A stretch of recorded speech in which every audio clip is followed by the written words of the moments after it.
Good evening, everyone. Today is the next lecture of metal and non-metal. और in the last lecture हमने क्या पढ़ा था? तो लास्ट लेक्चर में हमने पढ़ा था कि जो मेटल होता है, कोई भी मेटल एंड नॉन मेटल होता है, उसका रिएक्शन पढ़ा था हमने पानी के साथ, वाटर के साथ। ठीक है। रिएक्शन क्या होता है, क्योंकि तुम अगर बहुत बेसिक लेवल पे तो रिएक्शन वगैरह सुन के तुम थोड़ा सा हर्ट हो गए। Sir what is reaction and मतलब रिएक्शन क्या? तो सिंपल सा बात है, मैं तुम्हें रिएक्शन करके दिखाऊंगा। कोई भी तुम्हारे पास ग्लास है, ग्लास में वाटर है, वाटर में तुम एल्यूमिनियम डाल दिए, तुम आयरन डाल दिए। हाँ, वाटर में तुम एल्यूमिनियम डाल देते हो, सम काइंड ऑफ आयरन डाल देते हो। तो रिएक्ट कैसे करते हैं? गर्म पानी में तुम डाल दिए, ठंडा पानी करके डाल दिए। तो ये सब टाइप का जो बेसिक चीजें है ना, बेसिक रिएक्शन तुम्हें पढ़नी होती है। ठीक है। तो लास्ट क्लास में मैंने ये सब बताया था, कैसे रिएक्शन होती है ये सब बताया था। तो रिएक्शन कैसे बनाते हैं हम, कैसे नहीं बनाते, वो मैंने कुछ थोड़ा थोड़ा हिंट दिया था आपको कि रिएक्शन जो मैं पानी को क्या बोलते हैं, H2O।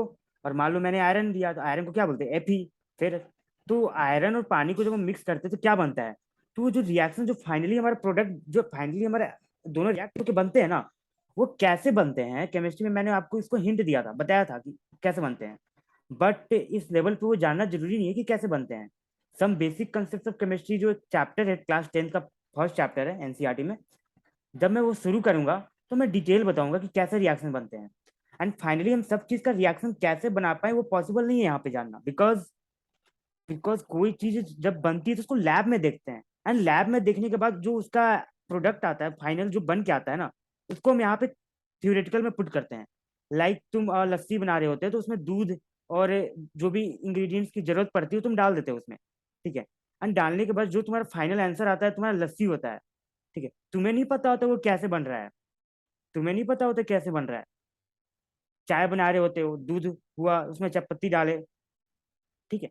तो वो दोनों मिक्स कैसे हुए, तो तुम्हें ये सब नहीं पता होता दोनों मिक्स कैसे हुए।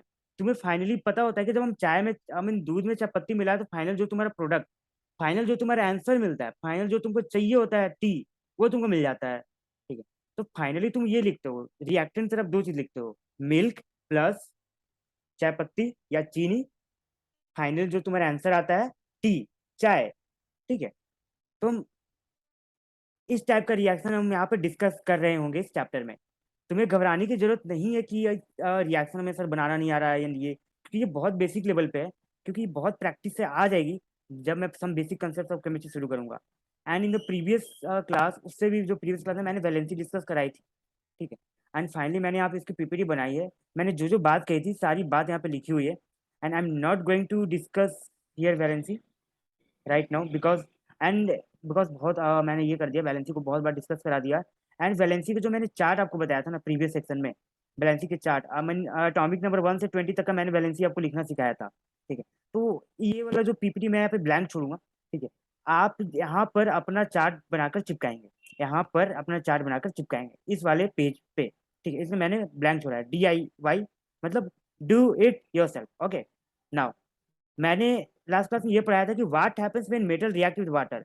जब कोई मेटल पानी के साथ रिएक्ट करता है तो क्या बन जाता है। ठीक है। तो मैंने जो जो बात बोला था वो बातें मैंने यहाँ पे लिखी है। ठीक है। तो देखो, ये सब बातें वही मैं बता रहा हूँ, देखो फिर से बताता हूँ। ज- मैंने यहाँ पे कुछ एलिमेंट, कुछ एटम को चूज कर लिया है पीरियोडिक टेबल से, मतलब कि दुनिया में जितने भी एटम है मैंने यहाँ से कुछ चूज कर लिया। ठीक है। ये यहाँ पे साइड में क्या लिखा हुआ है, डिक्रीजिंग ऑर्डर ऑफ रिएक्टिविटी।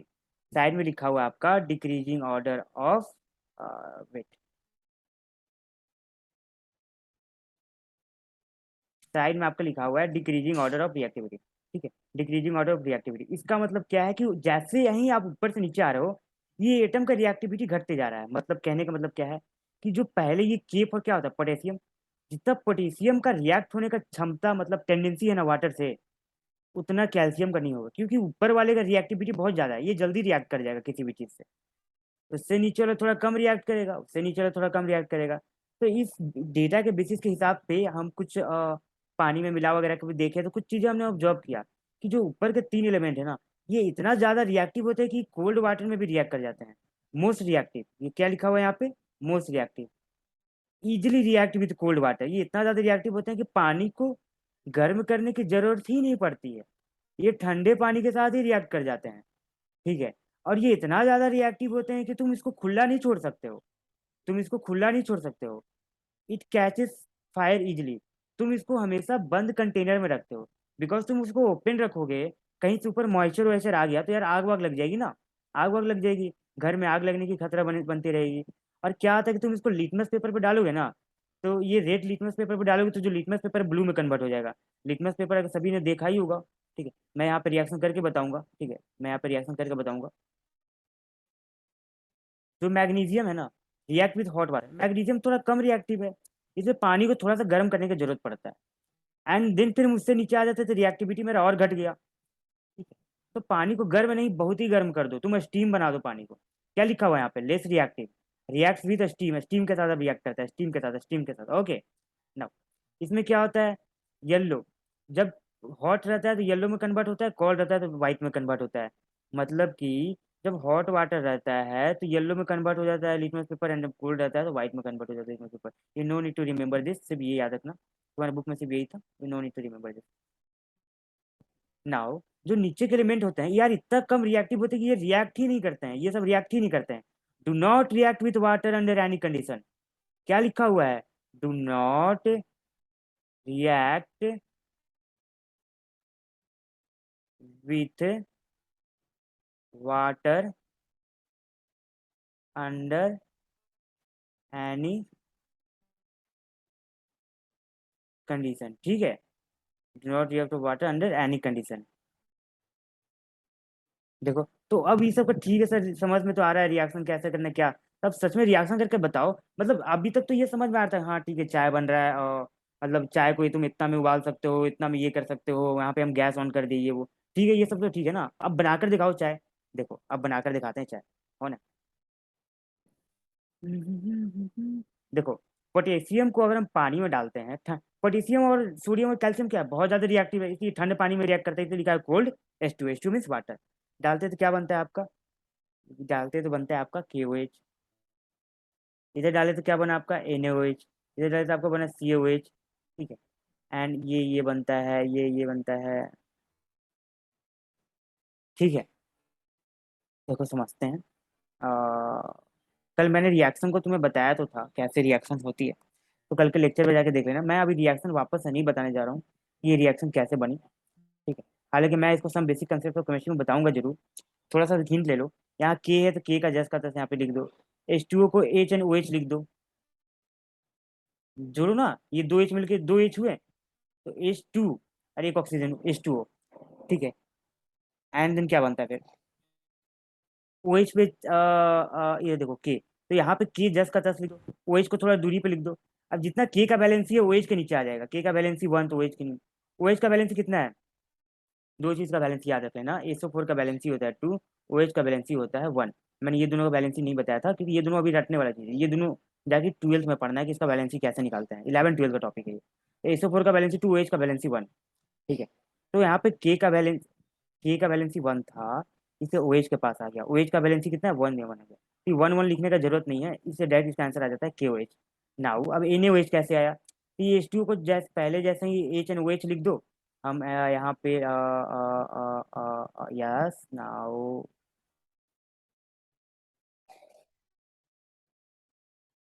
यहाँ चलो हम CA, हाँ ये CaH2 को करते हैं, CA को जस्ट करता था हमने, यहाँ पे CA लिख दिया। और H2 को HNOH में तोड़ा था, तो H को नहीं लिखते हैं, OH को लिखते हैं, OH को लिखा हमने। CA का वैलेंसी 2, जिसका वैलेंसी दूसरे साइड में चला गया 2, OH का वैलेंसी 1 तो 1, तो CA1OH2 क्या आ गया, CaOH का होल ट्वाइस। इसका फॉर्मूला होता है ITUS मेथड। ये क्या होता है? अरे कुछ नहीं, मेरा बनाया हुआ मेथड है। इसकी टोपी उसके सर, इसकी टोपी उसके सर। कैल्शियम का टोपी कितना था 2, मतलब कैल्शियम का वैलेंसी कितना था 2, किसके सर पे जाके गिर गया? OH के सर पे जाके गिर गया। OH का वैलेंसी कितना था 1, किसके सर पे जाके गिर गया? कैल्शियम के सर पे जाके गिर गया। मतलब जिसकी टोपी है ना दूसरे के सर पे जाके गिरती है। ITUS, इसकी टोपी उसके सर, इसकी टोपी इसके सर। जब भी हम रिएक्शन कराएंगे तो इसकी टोपी उसके सर पे लिखेंगे। ठीक है, इस केस में पानी बहुत ही ज्यादा गर्म हो जाता है, स्टीम हो जाता है। इस केस में हम जब हाइड्रोजन को तोड़ते हैं ना HNOH में, इस केस में हम OH नहीं लेते हैं, H लेते हैं। तो यहाँ पे तुम्हारा आई मीन हम क्या लिखते हैं, HNOH में तोड़ते हैं तो दोनों H नहीं लेते हम, यहाँ पे सिर्फ ऑक्सीजन लेते हैं। ठीक है, ऑक्सीजन लेते हैं। तो यहाँ पे एल का उतर गया, टू वहाँ पे O3, Al2O3 जेरेनो एंड Ap3O4। इस टाइप ऑफ रिएक्शन तुम्हें पढ़ने में अभी समय लगेगा। तो तुम्हें आप सिंपल इसको देख लेना है कि ये कैसे हो रहा है। ठीक है, ये रिएक्शन कैसे होता है मैं देखूंगा। तुम्हारे सिलेबस में कुछ हिंट दिए हुए हैं some basic concept of chemistry में, तो मैं थोड़ा बहुत उसमें बताऊंगा। बाकी तुम्हारे सिलेबस में नहीं है फाउंडेशन। ये सब 11th एंड 12th में पढ़ना है कि ये रिएक्शन कैसे आते हैं। ठीक है।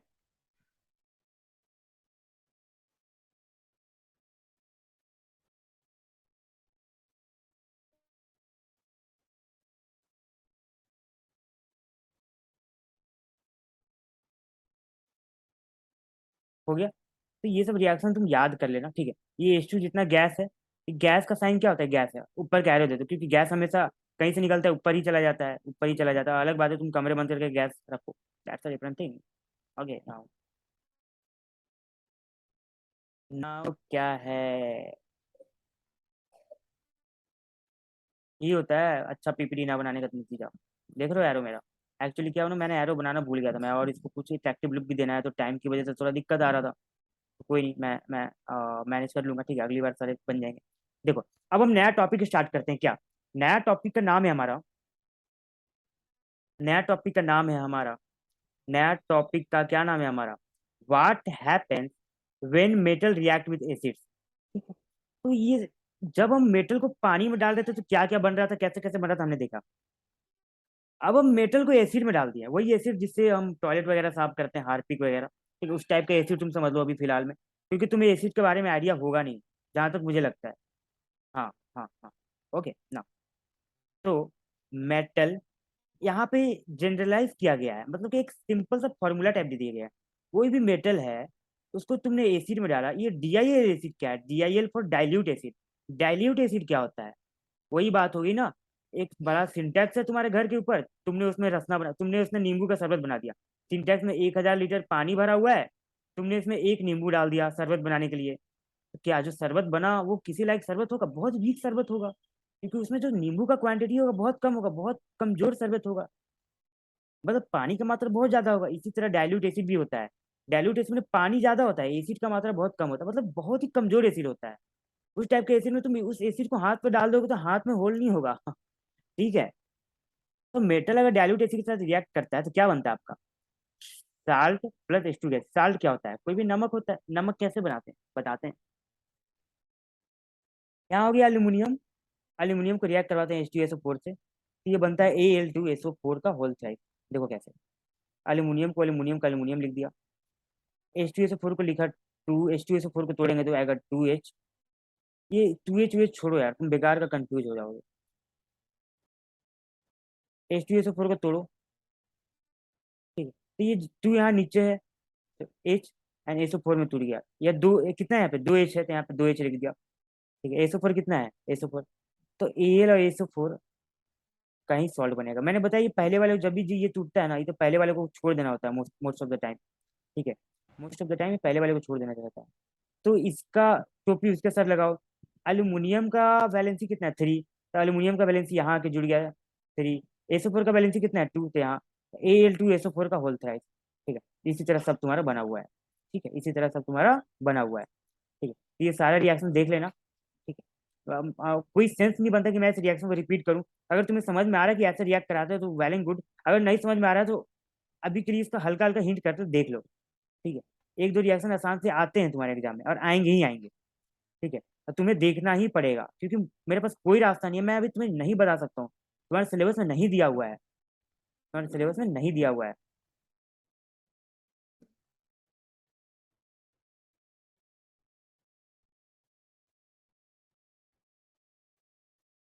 चलो, अब देखो,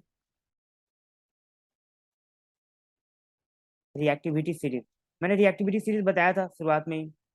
ठीक है, क्या बताया था रिएक्टिविटी सीरीज के बारे में? कोई बता सकता है?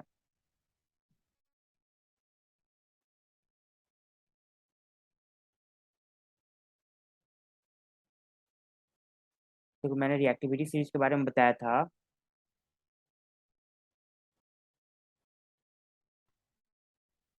केदारनाथ का माली आलू जरा फीका पकाता है, हाई कोर्ट है, आप आपका, आप आपका आपका आपका हो गया ना। अब देखो कि मेटल, अब वो hydrogen in the series liberate, देखो ये हाइड्रोजन के ऊपर जो भी मेटल है ना, अगर ये मेटल एसिड के साथ रिएक्ट करते हैं, जैसे कि तुमने प्रीवियस सेक्शन में देखा क्या लिखा हुआ था कि ये जो मेटल है एसिड के साथ रिएक्ट कर रहे हैं। तो अगर जो हाइड्रोजन के ऊपर जितना मेटल है ना, हाइड्रोजन के ऊपर जितना मेटल है, यहाँ पे सब लिखा हुआ है, तो अगर हाइड्रोजन के ऊपर वाले मेटल एसिड के साथ रिएक्ट करते हैं तभी हाइड्रोजन गैस निकलेगा, तभी यहाँ पे हाइड्रोजन गैस निकलेगा। अगर हाइड्रोजन के नीचे वाले लाइक CuHg AgAO PT, अगर एसिड के साथ ये सब अगर एसिड के साथ रिएक्ट करता है ना, तो H2 गैस नहीं निकलेगा। सिंपल सा बात है। इस रिएक्टिविटी सीरीज में जो भी हाइड्रोजन के ऊपर एटम है, अगर वो सब एसिड से रिएक्ट करते हैं, अगर वो सब एसिड से रिएक्ट करते हैं तो ही तुम्हारा हाइड्रोजन गैस निकलेगा, अन्यथा नहीं निकलेगा। ठीक है। तो यहाँ पे तुम सिंपल से एक बात लिख सकते हो कि मेटल अब वो hydrogen in the series liberates hydrogen gas when they react with the dilute mineral when they react with dilute mineral acid। तुम डाइल्यूट समझो, when they react with dilute acid। ठीक है। इसमें एक एक्सेप्शन समझ लो ना, सब एसिड के साथ रिएक्ट हो जाता है बट HNO3 के साथ रिएक्ट नहीं करता है। मैंने प्रीवियस पेज में क्या बताया, मैंने प्रीवियस सेक्शन में क्या बताया, ये H2SO4 के साथ रिएक्शन किया हुआ है, एक एसिड ये ले लिया हमने, एक HCl के साथ रिएक्शन किया हुआ है, ठीक है ले लिया हमने। ठीक है। एंड बट ये HNO3 के साथ रिएक्शन नहीं करेगा, HNO3 के साथ रिएक्शन नहीं करता है, HNO3 के साथ रिएक्शन नहीं करता, क्यों नहीं करता है मैं आगे बताऊंगा, क्यों नहीं करता, अभी जस्ट बताऊंगा। ठीक है। ना देखो अब तुम आगे,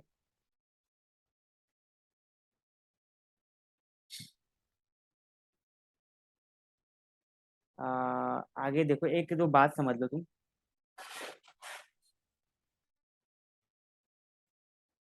मान लो तुम्हारे यहाँ पे Cu है प्लस डाइल्यूट HCl है, यहाँ पे PT है, ठीक है, प्लस डाइल्यूट H2SO4 है।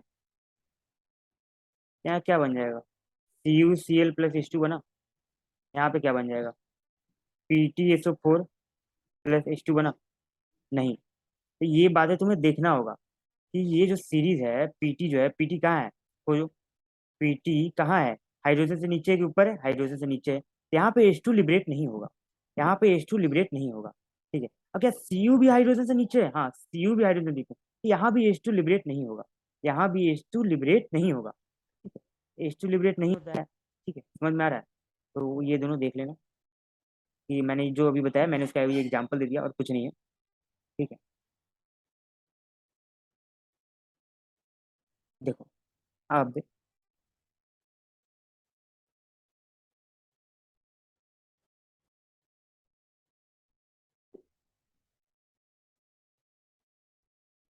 मैंने इसका रिएक्शन KNaCl का देखो, AlZnMg, देखो मैंने सिर्फ AlZn और AlZn और Mg इन तीनों का रिएक्शन एसिड से कराया, ऊपर वाले का क्यों नहीं कराया?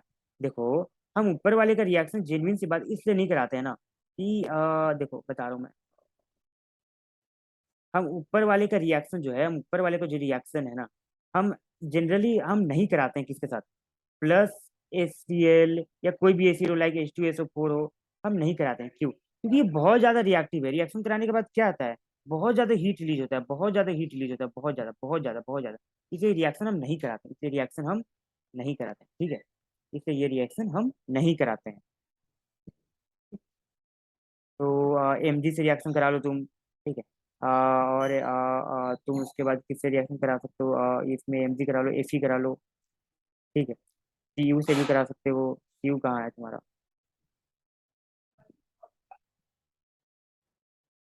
कॉपर एंड Na हो गया तुम्हारा। कॉपर ये Na के साथ नहीं करा सकते, के साथ नहीं करा सकते, कैल्शियम के साथ नहीं करा सकते, Mg के साथ करा सकते, एल Zn करा सकते, ठीक है। ये सब तो रिएक्ट ही नहीं करते हैं, ठीक है। ये सब वाटर के साथ रिएक्ट नहीं करते, बट एसिड के साथ भी तुम्हारे बुक में कोई रिएक्शन नहीं दिया हुआ है, तो इसलिए हम इसके बारे में अभी बात नहीं करेंगे। इसके बारे में हम अभी बात नहीं करेंगे, ठीक है। नाउ अब आगे देखते हैं हम। आगे देखो आगे। तो मैंने अभी ये क्या बताया, मैंने अभी ये बताया कि जो Na है प्लस डाइल्यूट HCl के साथ रिएक्ट नहीं करते हैं, बिकॉज बहुत लार्ज अमाउंट में हीट रिलीज होती है। बहुत ही ज्यादा लार्ज अमाउंट में हीट रिलीज होती है। बहुत ज्यादा एक्जोथर्मिक हो जाता है। अगर हीट रिलीज होता है तो उसको कहते हैं एक्जोथर्मिक। मेरे साथ रिपीट करो। अगर हीट रिलीज होता है तो उसको कहते हैं एक्जोथर्मिक। अगर हीट ऑब्जर्व होता है तो उसको कहते हैं इंडोथर्मिक। यहाँ पे बहुत ज्यादा हीट निकल रही है, रिलीज हो रहा है, तो वो कहेंगे एक्जोथर्मिक रिएक्शन है, बहुत ज्यादा एक्जोथर्मिक रिएक्शन है। इसलिए यहाँ पे डाइल्यूट HCl के साथ Na का रिएक्शन नहीं कराते हैं, ठीक है। Na का भी नहीं कराते हैं, K के साथ भी नहीं कराते हैं। कैल्शियम के साथ कभी कभी हो जाता है, कैल्शियम के साथ कभी कभी हो जाता है,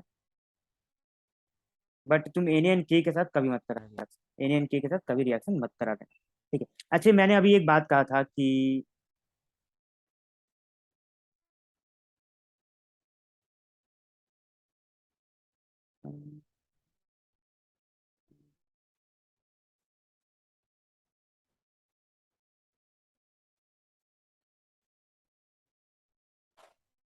देखो मैंने क्या कहा था कि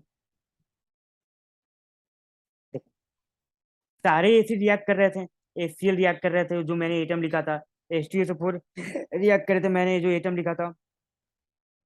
HNO3 क्यों नहीं रिएक्ट करता है? क्वेश्चन ये है कि वाई, क्वेश्चन तुम्हारा ये है कि why dilute HNO3 does not involve H2, does not evolve H2 gas, does not evolve H2 gas with metal।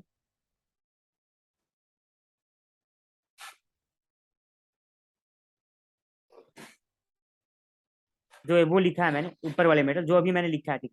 तो dilute HNO3 does not evolve H2 gas, because ये जो HNO3 है ना बहुत ही ज्यादा ऑक्सीडाइजिंग एजेंट है। अब क्या नया नया बात बता रहे हो? ऑक्सीडाइजिंग एजेंट क्या होता है? समझ, बता रहा हूँ।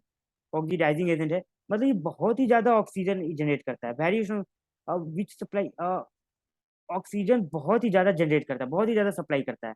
तो बहुत ज्यादा ऑक्सीजन सप्लाई करने की वजह से जो तुम्हारे लास्ट वाले प्रोडक्ट में तुम जो यहाँ पे देख रहे थे ना, जो तुम यहाँ पे देख रहे थे ना, जो यहाँ पे तुम्हारे H2 बन रहा था ना, H2, ये H2 जो बनता है ना, यहाँ पे क्या हो जाता है ना कि यहाँ पे बहुत ही ज्यादा ऑक्सीजन सप्लाई होने की वजह से O2 सप्लाई हो रहा है, ये फाइनली बन जाता है तुम्हारा पानी, H2 बन जाता है, फाइनली पानी बन जाता है, ठीक है। तो कोई रिएक्शन का फायदा नहीं है, बनाना कुछ और चाह रहे तो पानी सानी बन जाता है, ठीक है। इसलिए HNO3 को हम अकाउंट में नहीं लेते, जनरली HNO3 से हम रिएक्शन नहीं करवाते हैं, ठीक है। तो ये सब एक प्रॉपर अभी तुम समझते जाओ, नोट्स का चिंता मत करो। यहाँ तक तुम्हारे एसिड तक का नोट्स मैंने बता दिया, यहाँ पे बना दिया है, ठीक है। एंड कल परसों तक तुम्हारा चैप्टर खत्म हो जाए तो नोट्स सारे तुम्हारे ग्रुप में अच्छे से बनकर जो जो मैंने बात बोले लिख कर चले जाएंगे प्रॉपर वे में, प्रॉपर लाइन से। जो मैंने क्वेश्चन बताया वो सब क्वेश्चन तुम्हारे बुक में प्रॉपर, आई मीन तुम्हारे PDF में प्रॉपर वे से लिखे रहेंगे, ठीक है। आ,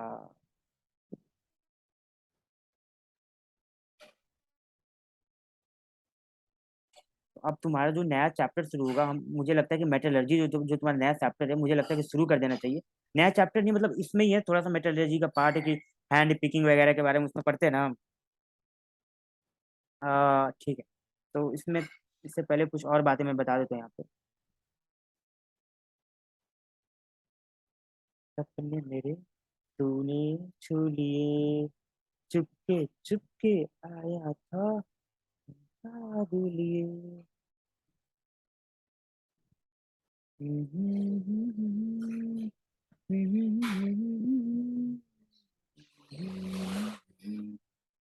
पहली दफा है।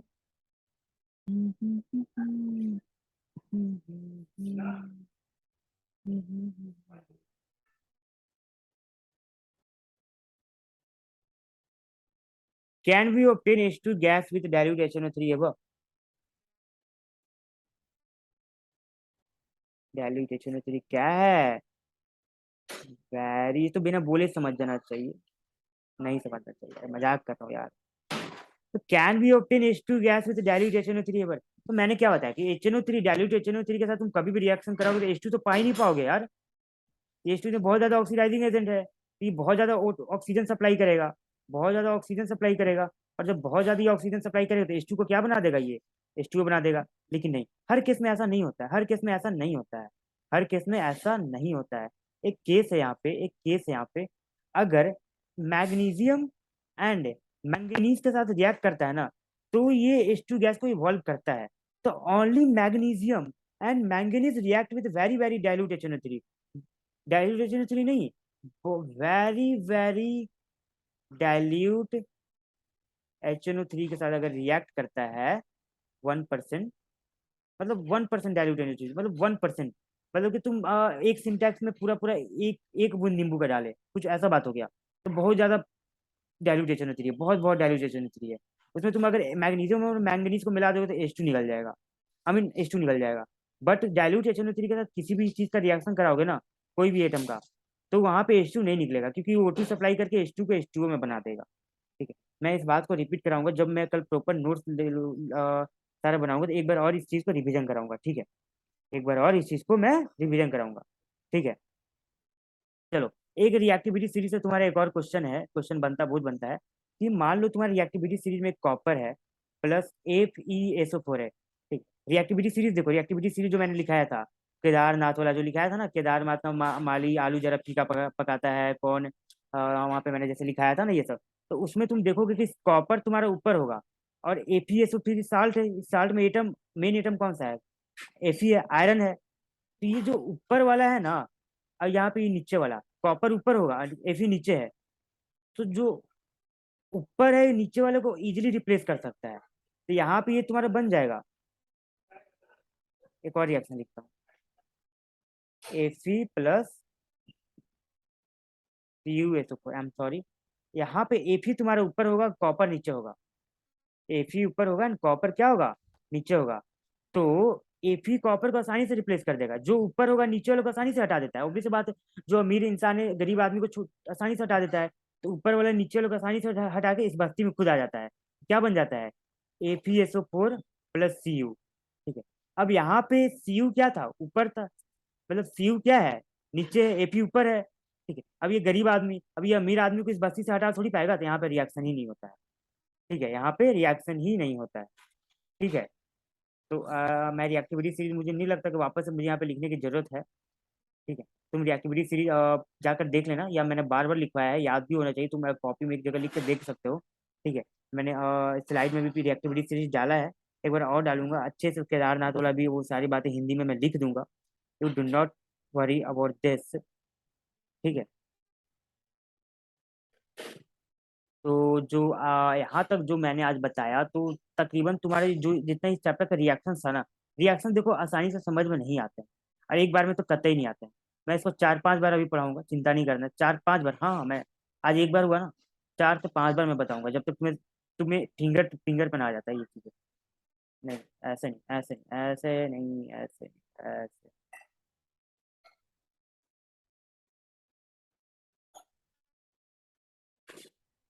ये हो गया तुम्हारा हाथ है ना, लग रहा है ना, ये तुम्हारा हाथ के नक्शा है ना। तो जब तक तुम्हारे फिंगर टिप्स पे ना आ जाते हैं ना सब कुछ, तो मैं इस चीज़ को बताऊंगा, मुझे पता है, क्योंकि इस चीज़ में मुझे बहुत प्रॉब्लम हुई थी इस चीज़ को समझने में। 10 क्लास में तो मुझे समझ में नहीं आती थी, 9-10 में। बट फाइनली मैंने 11-12 में जाके इस चीज़ को सीखा था, 12 तक जाके इस चीज़ को सीखा था कि हाँ ये कैसे होता है। ठीक है, तो मैं ये नहीं कर रहा कि तुम भी 12 तक जाके सीखो। ठीक है, मैं तो अभी तुम्हें सब कुछ बताऊंगा, 10th में ही सब कुछ बताऊंगा, कि 9-10 में अगर तुम बच्चे हो तो सब कुछ बताऊंगा कि ये कैसे हो रहा है, ठीक है, रिएक्शन कैसे हो रहा है। ठीक, और जब सबको सब नोट्स को मैं एक जगह प्लेस करूंगा तो तुम्हें समझ में आएगा अच्छे से। ठीक है, सबको मैं एक जगह प्लेस करूंगा तो तुम्हें अच्छे से समझ में आएगा। ठीक है, तो होमवर्क यही है कि रिवाइज कर लेना कंसेप्ट से, रिवाइज कर लेना, एक बार रिवाइज कर लेना, VIREVIAC, एक बार कंसेप्ट को रिवाइज करके देख लेना। ठीक है, कि मैंने जो पढ़ाया वो समझ में आ रहा है कि नहीं। रिवाइज कंसेप्ट, एक बार जो मैंने आज बताया वो एक बार पढ़ना, क्योंकि मैं जानता हूँ ये चीज़ें हार्ड है, तो एक बार अगर तुम पढ़ के देख लोगे तो अगली क्लास में जब मैं दोबारा बताऊंगा तो तुम्हें कोई प्रॉब्लम नहीं होगा। ठीक है, तो इसे करके देख लेना। ठीक है, till then good bye, take care. आज की क्लास यहीं पे हम खत्म करते हैं ना। तो जब अगले क्लास में मिलेंगे तो हम क्या पढ़ेंगे, अगले क्लास में हम शुरू करेंगे मेटलर्जी। इसमें हम पढ़ेंगे सबसे पहले ओर्स एंड मिनरल्स। ओर्स खत्म करेंगे तुरंत, मिनरल्स खत्म करेंगे। तकरीबन 2 मिनट यहाँ लगेगा ओर एंड मिनरल खत्म, हाँ 2 मिनट कुछ नहीं है। ओर्स एंड मिनरल, ठीक है। एंड उसके बाद हम तरीका पढ़ेंगे, कुछ प्रोसेस है, प्रोसेस पढ़ेंगे। शायद अगले क्लास में हम प्रोसेस तकरीबन 80% प्रोसेस खत्म कर चुके होंगे। ठीक है, एंड उससे अगले क्लास में तुम्हारा जो है चैप्टर मैं फिनिश कर दूँ। मतलब कि 2 क्लास और लगेंगे। ठीक है, 2 क्लास और लगेंगे। ठीक है, तो मिलते हैं अगले क्लास में। ठीक है, till then good bye, take care, ख्याल रखना अपना।